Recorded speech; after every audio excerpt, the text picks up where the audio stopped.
Frères et sœurs en Christ, bonjour, soyez les bienvenus sur notre chaîne qui est une chaîne de prédication et d'enseignement basée sur la parole de Dieu.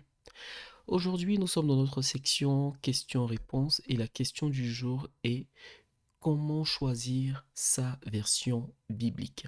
Avant d'aller plus loin, confions ce moment au Seigneur. Seigneur, merci pour ta grâce dans nos vies, que ton règne vienne et que le cœur de toute personne qui écoute ces enseignements, Seigneur, soit touché par ta parole et qu'elle porte du fruit en nous par l'œuvre du Saint-Esprit au nom de Jésus-Christ. Amen. Comment choisir sa version biblique? Donc avant de commencer à traiter cette question, je vais faire l'annonce du plan. Donc dans une première partie, on verra l'introduction. Ensuite, on verra en deuxième partie pourquoi est-ce qu'il y a tant de versions bibliques, pourquoi toutes ces versions bibliques. Dans une troisième partie, on verra quelques versets bibliques pour vous aider à faire un choix. Et enfin, on finira par une conclusion. Comment choisir sa version biblique? Personnellement, frères et sœurs, je lis la version de la Bible second 1910. Et pour les enseignements qu'on fait sur cette chaîne, j'ajoute aussi la version Martin et la version Darby. Donc ces trois versions-là sont celles euh, qui pour moi ont fait leur preuve. Donc depuis ma conversion, je lis la seconde 1910 et de temps en temps la Martin ou la Darby.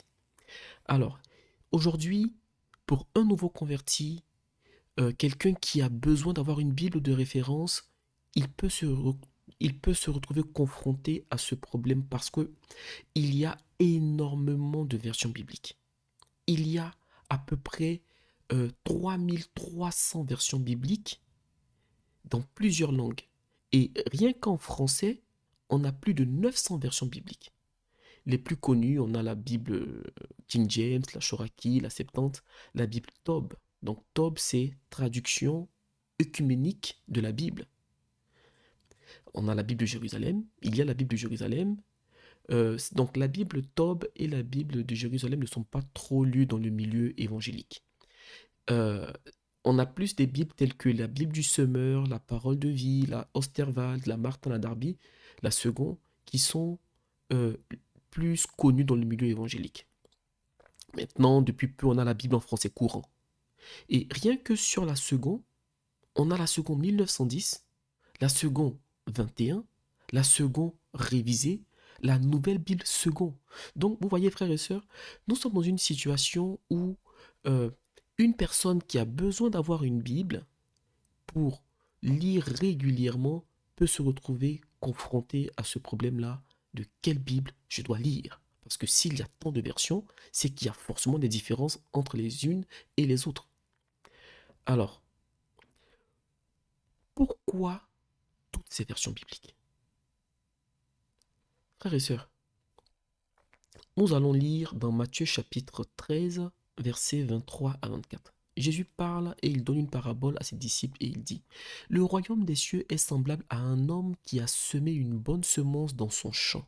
Mais pendant que les gens dormaient, son ennemi vint, sema de l'ivraie parmi le blé et il s'en alla.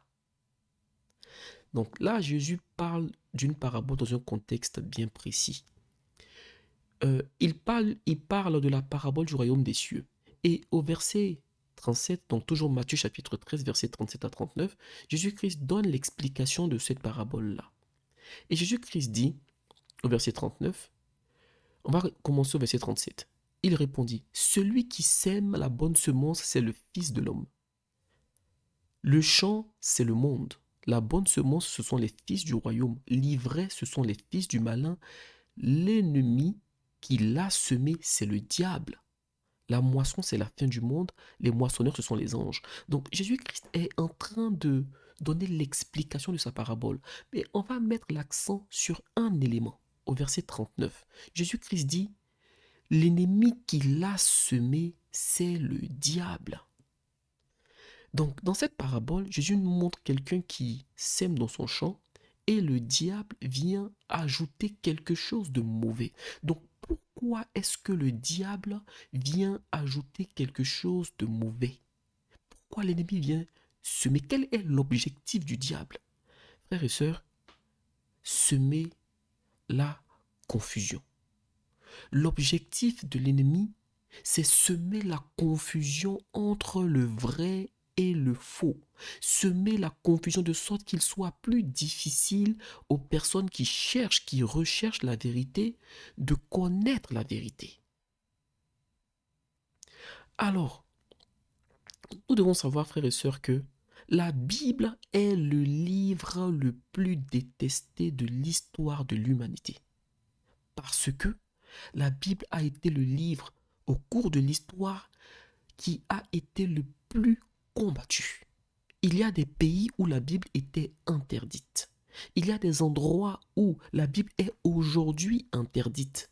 Des personnes ont été massacrées, des personnes ont été martyrisées parce qu'elles avaient la Bible chez elles. Et paradoxalement, la Bible est en même temps le livre le plus apprécié de l'histoire de l'humanité. La Bible a existé avant plusieurs livres, avant le Coran, avant le Talmud, avant la Bible a existé bien longtemps avant. Donc l'humanité a la Bible depuis le temps de Moïse. Depuis le temps de Moïse. Et donc c'est le livre qui a traversé l'histoire de l'humanité. Et c'est le livre qui a été le plus lu. Alors, la Bible nous dit clairement que le monde dans lequel nous sommes, il y a un prince de ce monde de ténèbres. La Bible appelle le diable le prince de ce monde. Frères et sœurs, le diable déteste la Bible. Donc s'il est le prince de ce monde, il est dans un monde où il a mis en place des choses pour combattre la Bible. Si la Bible n'était pas vraiment inspirée par Dieu et protégée par le Saint-Esprit, depuis longtemps l'ennemi avait détruit. Il aurait déjà détruit ce livre. Mais comme Dieu est tout puissant, Dieu a confondu l'ennemi à plusieurs reprises. Pourquoi le diable déteste la Bible? La Bible expose les œuvres du diable. La Bible montre à l'humanité le chemin du salut qui se trouve en Jésus-Christ de Nazareth. Nul ne vient au Père que par moi. C'est dans la Bible qu'on le voit. Donc, l'ennemi ayant voulu combattre la Bible et n'ayant pas pu l'éradiquer, sa stratégie a été de mettre en place une confusion, de venir semer, livrer, d'ajouter d'autres éléments, d'autres Bibles, d'autres versions multiples qui font qu'aujourd'hui, vous pouvez être dans un groupe de chrétiens, dans une église de maison, et quand l'un va prendre un passage pour lire, l'autre va lire dans une autre Bible, et les passages seront différents. Ça peut créer de la confusion. Alors, j'avais déjà dit d'entrée les versions bibliques que je lis et que je conseille, parce que ce sont des versions qui ont fait leur preuve. La seconde 1910 et la Martin et la Darby. Alors, on ne peut pas dire aujourd'hui, ne lisez plus tel livre, ne lisez plus telle version et tout. Mais il y a des règles, il y a des principes bibliques que je vais partager avec vous, frères et sœurs, qui vont vous permettre de vous aider, l'objectif est de vous aider à vous-même analyser pour faire votre choix. Il y a d'autres types de Bibles, on y arrivera vers la fin, qu'il faudra mettre de côté.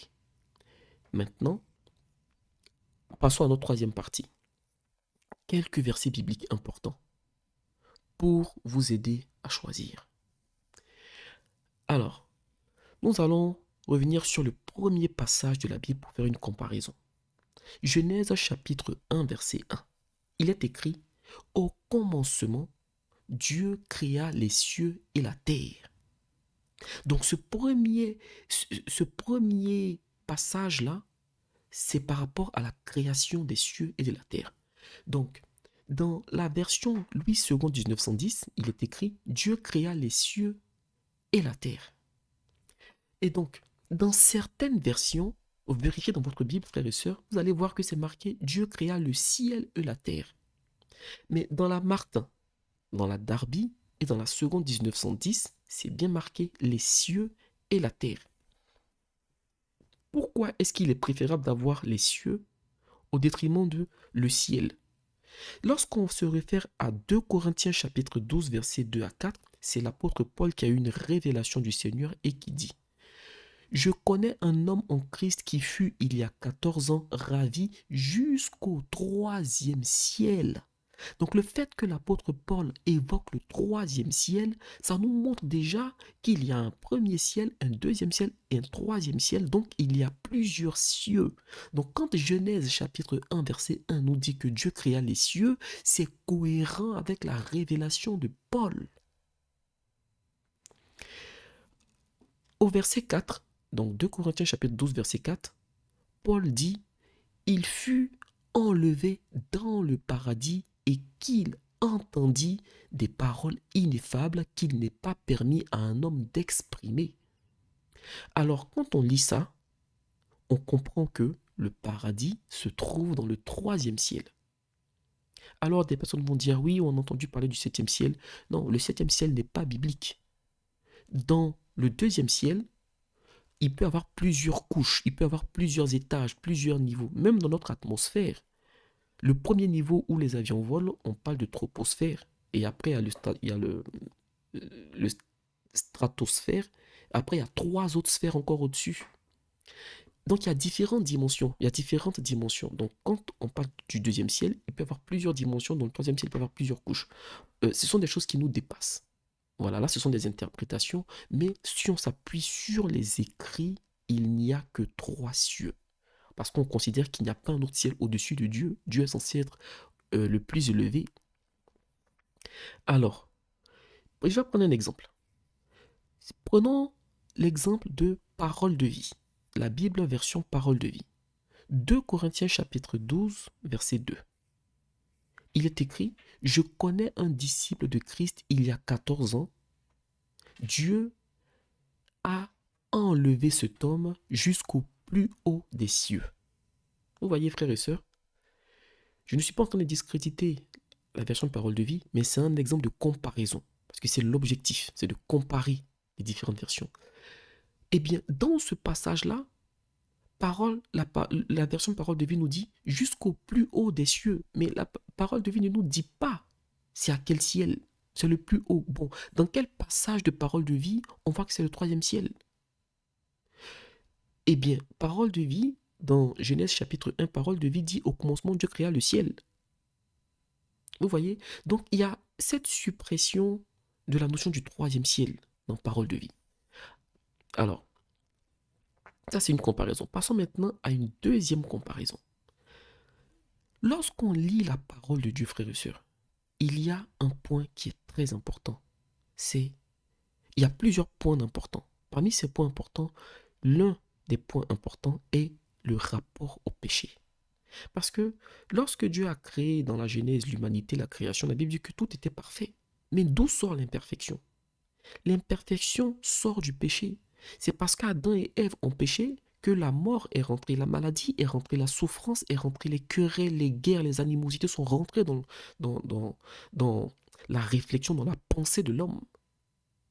Et donc, lorsque vous allez voir votre Bible, regardez comment votre Bible que vous lisez traite le péché.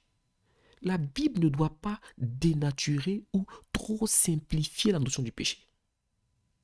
Alors, prenons un exemple. Romains chapitre 6, versets 22 à 23. Il est écrit: Mais maintenant, étant affranchis du péché et devenus esclaves de Dieu, vous avez pour fruit la sainteté et pour fin la vie éternelle. Car le salaire du péché, c'est la mort. Et le don gratuit de Dieu, c'est la vie éternelle en Jésus-Christ notre Seigneur. Dans ce passage de Romains chapitre 6, versets 22 à 23, nous avons tout. Nous étions esclaves du péché. Et donc Jésus-Christ est venu nous délivrer, nous affranchir. Quand on dit que nous sommes libres en Christ, nous sommes libres du péché. Mais Romains nous dit, nous sommes passés d'un maître à un autre maître. On est passé d'esclaves du péché à libres du péché pour être esclaves de Dieu.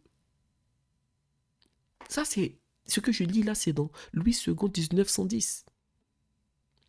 Et la Bible nous dit que nous devons porter des fruits. Et bien là, on parle maintenant des œuvres. Et quel type d'œuvre s'agit-il? Des fruits de la sainteté. Et quel est l'objectif final? La fin, pour fin, la vie éternelle. Vous voyez, dans ce passage-là, il y a les éléments clés de la parole de Dieu par rapport à notre état spirituel, à notre état physique, par rapport au péché. Maintenant, voyons deux autres versions. Version parole de vie, encore une fois. Au verset 23, il est écrit « Vous êtes devenus serviteurs de Dieu. Ainsi, faites donc des actions qui plaisent à Dieu. » Donc, on a remplacé esclave de Dieu par serviteur de Dieu et on a remplacé sainteté par des actions qui plaisent à Dieu. Faisons une petite parenthèse. D'ailleurs, je vais reprendre encore une autre version, la version français courant. Au verset 23, il est écrit « Vous avez été libérés du péché et vous êtes au service de Dieu. » Frères et sœurs en Christ, Judas, il était au service de Jésus-Christ. C'était un disciple. Mais Judas ne s'est jamais considéré comme esclave de Christ, comme Paul lui-même dit « Je suis esclave de Jésus-Christ. » Parce qu'il y a une différence entre un serviteur et un esclave. L'esclave, il y a cette notion de soumission totale où une volonté, la volonté de l'esclave est entièrement soumise à celle de son maître. Parce que lorsque nous étions dans le monde, notre volonté était soumise au péché. Et Christ nous a délivrés du péché. C'est vrai que nous sommes serviteurs de Dieu, mais Dieu nous appelle à être esclaves. C'est ce qui est marqué dans Louis II 1910. Et c'est ce que Paul même dit, je suis esclave de Christ. C'est-à-dire que ma volonté, je l'ai soumise. Et il faut une croissance spirituelle pour cela. Je vais vous dire, frères et sœurs, entre deux chrétiens, l'un qui se considère comme serviteur de Dieu et l'autre qui se considère comme esclave, le plus spirituel, c'est celui qui se considère comme esclave de Dieu. Le plus spirituel, c'est celui qui a soumis toute sa volonté, ses choix, ses décisions, qui les a soumis, qui les a alignés à la volonté de Dieu. Le serviteur ne fait pas toujours tout ce que le maître veut. L'esclave, il est entièrement soumis. Il est entièrement soumis.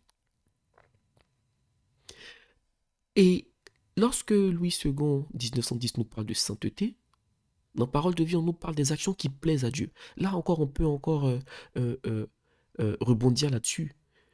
Et est-ce que toutes les actions qui plaisent à Dieu sont nécessairement de la sainteté? Non. Une personne peut être dans le monde et faire des offrandes, faire des biens, faire des dons, ouvrir des orphelinats, aider les pauvres. Mais ce sont des choses qui plaisent à Dieu. Mais est-ce que ça, c'est la sainteté? Clairement non. La sainteté, il y a cette notion de piété. Dans la sainteté, on a cette notion de sanctification. Dans la sainteté, on a cette notion d'intimité avec le Saint-Esprit. Donc, une personne peut faire des actions qui plaisent à Dieu sans être dans la sainteté. Donc, passons maintenant à une autre comparaison. Dans la parole de Dieu, il y a un élément important. Et il faut garder cet élément-là à l'esprit. Si vous avez une Bible qui ne le reconnaît pas, ce n'est même pas la peine d'aller plus loin avec. Cet élément-là, c'est la divinité de Jésus-Christ. Jésus-Christ est le point central de la Bible. Je ne dis pas du Nouveau Testament, je dis de la Bible. C'est-à-dire que l'Ancien Testament a annoncé l'arrivée du Messie. Et donc ce Messie-là, il a été révélé dans le Nouveau Testament. La pierre angulaire, la pierre centrale, le centre de gravité de toute la Bible, c'est Jésus-Christ. Tout tourne autour de lui. Alors, Jean, dans la version Louis II 1910, Jean chapitre 1, verset 1 à 3, et le verset 14, je vais lire ces deux passages. Il est écrit: Au commencement était la parole, et la parole était avec Dieu, et la parole était Dieu. Donc, je vais maintenant au verset 14, il est écrit: La parole a été faite chair, et elle a habité parmi nous, pleine de grâce et de vérité.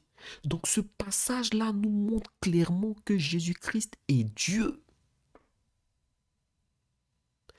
Maintenant, lisons dans la version Parole de vie. Et vous allez voir, il est écrit au verset 1, Au commencement, la parole existait déjà. Je trouve que ce terme-là est très bien présenté par la version Parole de vie. La parole existait déjà. Et quand on lit au verset 14, il est écrit, la parole est devenue un homme. Il a habité parmi nous. Et quand on prend maintenant la version français courant, il est écrit, au commencement de toutes choses, la parole existait déjà. Et au verset 14, il est écrit, celui qui est la parole est devenu un homme et il a vécu parmi nous plein de grâce et de vérité. Vous voyez, frères et sœurs, c'est pourquoi je dis que je ne... dans les, les, les, les versions seconde, 1910, 21, Semeur, Parole de vie, vous devez faire vos comparaisons et voir celle qui vous parle le plus et surtout être attentif au Saint-Esprit. Parce que là, clairement, ce que le français courant dit, je trouve que c'est très percutant. La parole existait déjà et celui qui est la parole est devenu un homme. Là, ils reconnaissent la divinité de Christ. La parole qui a été faite chair. Et idem dans parole de vie aussi. La parole est devenue un homme. Et cette parole-là, ça fait référence à Jésus-Christ. Vous voyez. Voyons maintenant un autre passage. Et après ça, on passera à la conclusion. Un point important encore dans la Bible, une personne qui nous a été présentée. C'est la personne de Dieu, sous la forme du Saint-Esprit. La parole de Dieu, la Bible que vous lisez, doit reconnaître la personne du Saint-Esprit et ne pas la limiter à une puissance. Le Saint-Esprit est une personne. C'est la personne de Dieu. Le Saint-Esprit n'est pas une puissance limitée. Ce n'est pas seulement une puissance. Il y a des endroits où aujourd'hui on ne reconnaît plus l'œuvre du Saint-Esprit. Le Saint-Esprit est une personne. Maintenant, il est écrit dans Actes chapitre 1, verset 8, « Mais vous recevrez une puissance, le Saint-Esprit survenant sur vous, et vous serez mes témoins à Jérusalem, dans toute la Judée, dans la Samarie, jusqu'aux extrémités de la terre. » Et donc, il est écrit, des gens disent que, bon, comme c'est écrit, vous recevrez une puissance, virgule, le Saint-Esprit, donc ils se sont limités en disant que le Saint-Esprit, c'est une puissance. Regardez maintenant ce qui est écrit dans 1 Corinthiens chapitre 6, verset 19. « Ne savez-vous pas que votre corps est le temple du Saint-Esprit qui est en vous, et que vous avez reçu de Dieu, et que vous ne vous appartenez point à vous-même. » Frères et sœurs, est-ce qu'une force peut habiter un temple? Quand la Bible dit que notre corps est le temple du Saint-Esprit, c'est une personne qui habite une maison. Donc c'est une personne qui habite un temple. Donc le Saint-Esprit est bien une personne qui vient habiter en nous lorsque nous donnons notre vie à Jésus-Christ de Nazareth. Et parole de vie nous dit, vous le savez, votre corps est le temple du Saint-Esprit. Cet esprit est en vous et Dieu vous l'a donné. Vous ne vous appartenez pas à vous-même. Vous voyez, il y a une cohérence. Donc cette version-là reconnaît bien la personne du Saint-Esprit. Alors, nous arrivons maintenant à notre conclusion. Au-delà des 3 versions dont on a parlé au début, second 1910, Martin et Darby, il y a une chose qu'il faut garder à l'esprit. Si vous voulez lire la Semeur, qu'elle vous parle, vérifiez bien que chaque version que vous lisez est bien conforme au message que le Seigneur veut vous transmettre. Que la version veut bien garder l'idée de Dieu. Parce que nous sommes arrivés dans un siècle où on a tellement voulu simplifier les choses que on est aujourd'hui face à des versions bibliques qui ont, dans l'envie de vouloir simplifier, ont dénaturé certains passages bibliques. Ils ont changé certains mots alors qu'il ne fallait même pas les changer, c'était déjà compréhensible. Dans cette conclusion, nous allons parler du canon biblique. Le canon biblique que nous lisons, c'est un registre de 66 livres. Si vous avez une Bible qui a plus de 66 livres, et là je ne tourne pas autour du pot, ne la lisez pas. La base, ce sont les 66 livres, de la Genèse à l'Apocalypse. Dans l'Ancien Testament, de la Genèse à Malachie. Dans le Nouveau Testament, de Matthieu à l'Apocalypse. Job 33, verset 14, il est écrit: Dieu parle cependant tantôt d'une manière, tantôt d'une autre, et l'on n'y prend point garde. Frères et sœurs, Dieu peut parler par les couleurs, il peut parler par les chiffres, il peut parler même par des événements, il peut nous transmettre des messages sans qu'on s'en rende compte.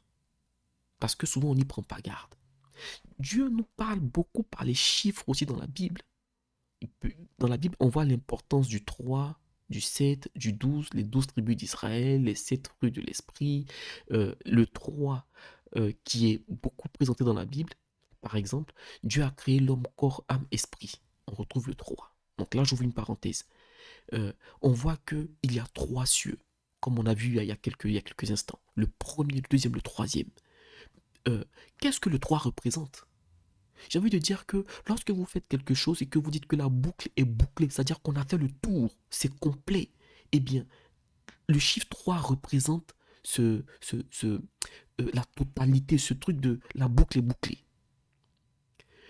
Vous voyez, même dans le temps, il y a 3 niveaux. Il y a le passé, le présent et l'avenir. On ne peut pas aller au-delà. Là où on nous dit au commencement était, il n'y a que Dieu seul qui sort du temps. Sinon, nous les hommes, notre temps sont passé, présent, futur. Maintenant, attardons-nous un peu sur la vie de Jésus-Christ. Jésus-Christ a commencé son ministère à 30 ans. On retrouve le 3. Il est mort à 33 ans. Donc il y a 2 fois 3. Son ministère a duré 3 ans. Il y a encore un 3. Et quand Jésus-Christ est mort, il a passé combien de jours dans le séjour des morts? Il a passé 3 jours et il est ressuscité encore le 3e jour. À un moment donné, frères et sœurs, cette succession de 3 là, cette succession de 3, c'est pas un hasard. Ce n'est pas pour rien que Jésus-Christ a dit à la croix, tout est accompli. Parce qu'il avait accompli la mission divine pour le rachat et le salut de l'humanité. Il avait bouclé la boucle. Maintenant, fermons cette parenthèse. J'ai parlé des chiffres. Apocalypse, chapitre 3, chapitre 13, verset 18. On va s'attarder sur un chiffre en particulier. Il est écrit, c'est ici la sagesse, que celui qui a de l'intelligence calcule le nombre de la bête, car c'est un nombre d'hommes et son nombre est 666. Là, je vais vous partager une révélation. Le nombre de la bête, le 666, c'est 3 fois 6. Pourquoi 3 fois 6? Et la Bible nous dit encore avant, c'est un nombre d'hommes. Parce que Dieu a créé l'homme en 3 dimensions. Corps, âme, esprit. Tous ceux qui, pendant la grande tribulation, prendront la marque de la bête, eh bien l'ennemi aura une autorité, il aura un pouvoir sur leur corps, sur leur âme et sur leur esprit. Sur leurs esprits, leur corps, leurs âmes et leurs esprits. Alors pourquoi la Bible nous dit que c'est un chiffre d'homme? Pour cela, retournons dans la Genèse. Lorsque Dieu a créé le monde en 6 jours, il se reposait le 7e jour. Frères et sœurs, quel jour est-ce que Dieu a créé l'homme? Dieu a créé l'homme le 6e jour. Genèse chapitre 1, verset 27. Dieu créa l'homme à son image. Il le créa à l'image de Dieu. Il créa l'homme et la femme. C'est le 6e jour que Dieu a créé l'homme. Et donc ce n'est pas un hasard, le 6e jour est devenu comme le chiffre de l'homme. Donc lorsque l'ennemi vient pour régner sur l'homme, le nombre qu'il utilise, c'est le 666 parce qu'ils veulent dominer sur les 3 dimensions de l'homme. C'est pourquoi tous ceux qui prendront la marque de la bête, ils ne pourront plus être sauvés, même s'ils se répandent, parce qu'ils auront consacré leur corps, leurs âmes et leurs esprits à l'ennemi.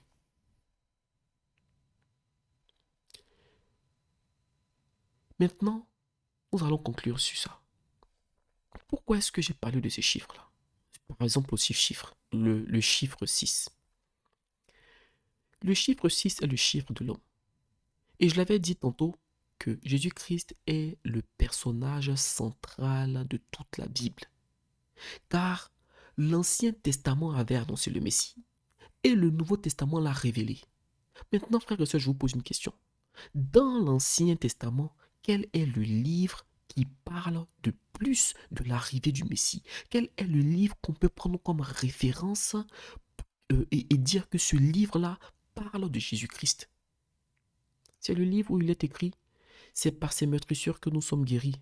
Le châtiment qui retombe sur nous, qui nous donne la vie, est retombé sur lui. C'est le prophète Ésaïe. Le prophète Ésaïe est celui qui parle le plus du Messie. Mais le Messie vient sauver l'humanité. Le Messie vient traiter un problème de l'homme. Frères et sœurs, vous savez combien est-ce qu'il y a de chapitres dans le livre d'Ésaïe? Eh bien, il y a 66 chapitres dans le livre d'Ésaïe. Est-ce un hasard? Il y a 66 chapitres. Et lorsque vous prenez tout le canon biblique, de l'Ancien Testament jusqu'au Nouveau Testament, de la Genèse jusqu'à l'Apocalypse, sans ajouter les apocryphes et autres, vous tombez sur 66 livres. Mais regardez la probabilité, frères et sœurs. Quelle est la probabilité pour qu'on tombe sur 66 livres? Dieu parle tantôt d'une manière, tantôt d'une autre, et l'on n'y prend point garde. Dieu savait déjà à l'avance que des gens allaient vouloir semer la confusion dans la Bible. Donc, ils ont ajouté des choses un peu à gauche, à droite. On nous parle d'Esther grec, Daniel grec, et puis bon, on va chercher l'ancien livre de Enoch. La Bible ne nous parle pas du livre d'Enoch. La Bible parle de la prophétie d'Enoch. Faire une prophétie et écrire un livre, c'est pas la même chose. Donc là, j'ai fait mon côté de parenthèse. Mais en fait, tout ça pour vous dire, frères et sœurs, que Dieu nous a donné des traces. Il nous a donné des indices pour que même lorsque l'ennemi veut venir nous tromper, on puisse nous attacher à sa parole. Et je termine sur ce verset. Nous ne devons rien y ajouter et rien y retrancher. Apocalypse chapitre 22, versets 18 et 19. Je le déclare à quiconque entend les paroles de la prophétie de ce livre. Si quelqu'un y ajoute quelque chose, Dieu le frappera des fléaux décrits dans ce livre. Et si quelqu'un retranche quelque chose des paroles du livre de cette prophétie, Dieu retranchera sa part de l'arbre de la vie et de la ville sainte décrits dans ce livre. Que le Seigneur vous bénisse. Seigneur Dieu Tout-Puissant, nous te prions et te demandons d'étendre ta main sur nos frères et sœurs, de conduire ceux qui sont à la recherche, Seigneur, de la vérité, ceux qui cherchent à avoir la bonne version à lire pour ne pas être trompés, pour ne pas être dans la confusion. Merci pour tous tes bienfaits. Que ta parole soit semée dans nos cœurs et qu'elle porte du fruit en nous pour ta gloire, au nom de Jésus-Christ. Amen.